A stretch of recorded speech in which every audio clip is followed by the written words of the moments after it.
All right, everyone.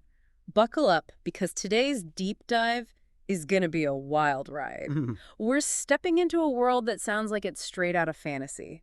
Biblical giants. It's true. These figures have captured imaginations for centuries. And we're not just talking about your average giant here. We're going way beyond Goliath to uncover the truly mind-blowing details about these figures in the Bible. It's a fascinating journey, that's for sure.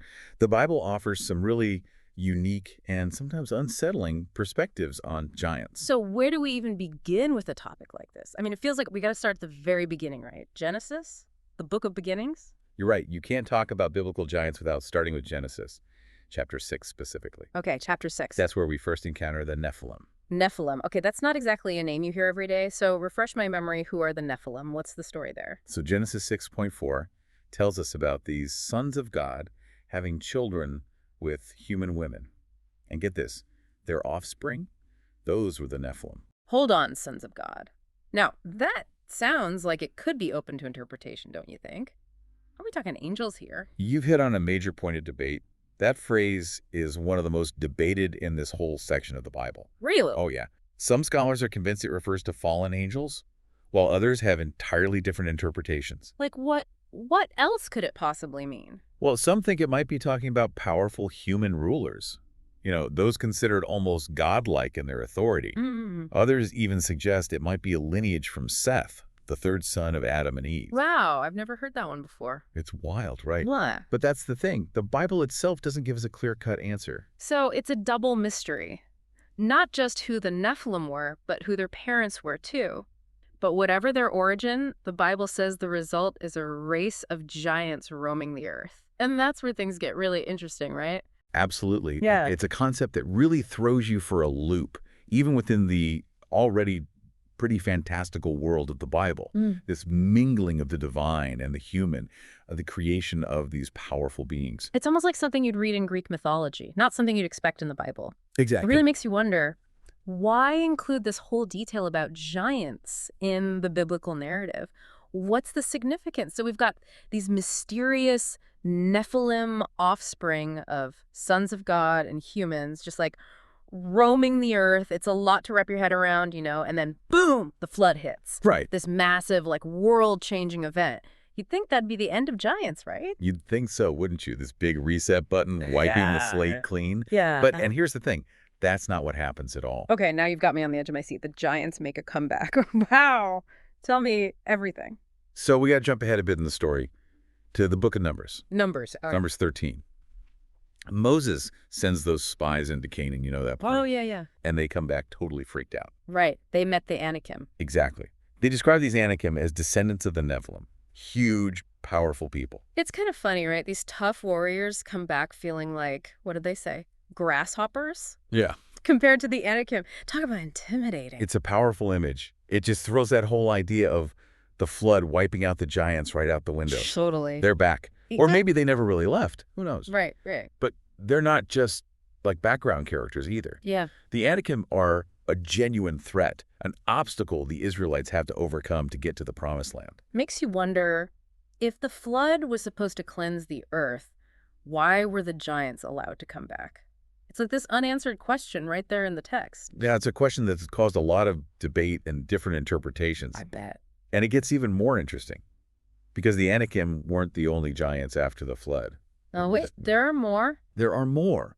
We see all these different names, the Imim, the Rephaim, the Zamzumim. Like, this wasn't just some isolated thing. Whoa, so we might be talking about way more giants than people usually think about. Exactly. So it's not just one group of giants, but many, each with their own name, their own territory, their own, like, whole deal. It's like they're pieces of this giant puzzle. Right. And we're just trying to put it all together, figure out what it all means. That's what makes this whole topic so fascinating. Yeah. The Bible gives us these little hints, these glimpses, but it doesn't always spell it out for us. It's like we're trying to crack some ancient code, right? Yeah. The Anakim, the Emim, all these names.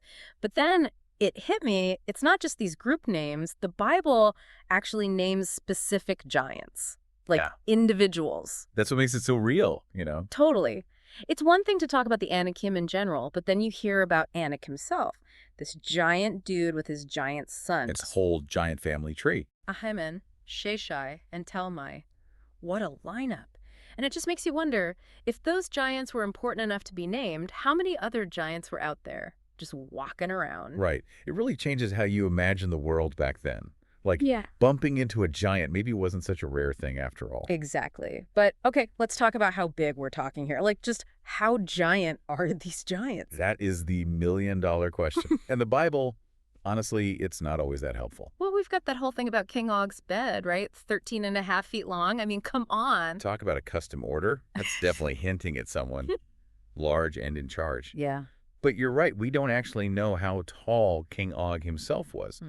And as far as specific giants with a measurement attached, Goliath, 9'9". well, that's what some versions of the Bible say, yeah. Right.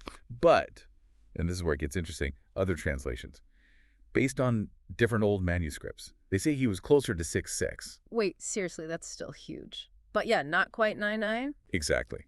And these days, most scholars think that 6'6" number is probably closer to the truth. But even at that height, don't forget, the guy's armor weighed like 126 pounds. Oh, right. It's like a whole other person to carry around. And his spearhead, Yeah. 15 pounds. I'm telling you, that's terrifying no matter how tall you are. You're not kidding. It makes David look even more impressive facing down a guy like that. No wonder it's such a famous story. Totally, the classic underdog tale. But here's the thing. Goliath wasn't the last giant David fought. Oh, right. Didn't he fight, what was his name? Ishbi-Benob. Ishbi-Benob, and his spear was half the weight of Goliath's. Still, no walk in the park. Half. Jeez. And then there was that other one, the 12-fingered, 12-toed giant. It's like David couldn't escape him. Right. It really makes you think maybe these giants, they weren't as rare as we picture them. Maybe ancient Israel was practically crawling with giants. It really makes you wonder how people back then made sense of it all, living with giants in their world. It must have shaped their whole worldview, their beliefs, everything. Exactly. And that's what I love about this whole topic. This deep dive has been like opening a treasure chest full of questions. But not all the answers are there. Right. Were they really the children of angels and humans? Why'd they come back after the flood? We may never know for sure. So many questions. But that's part of what makes these stories so powerful.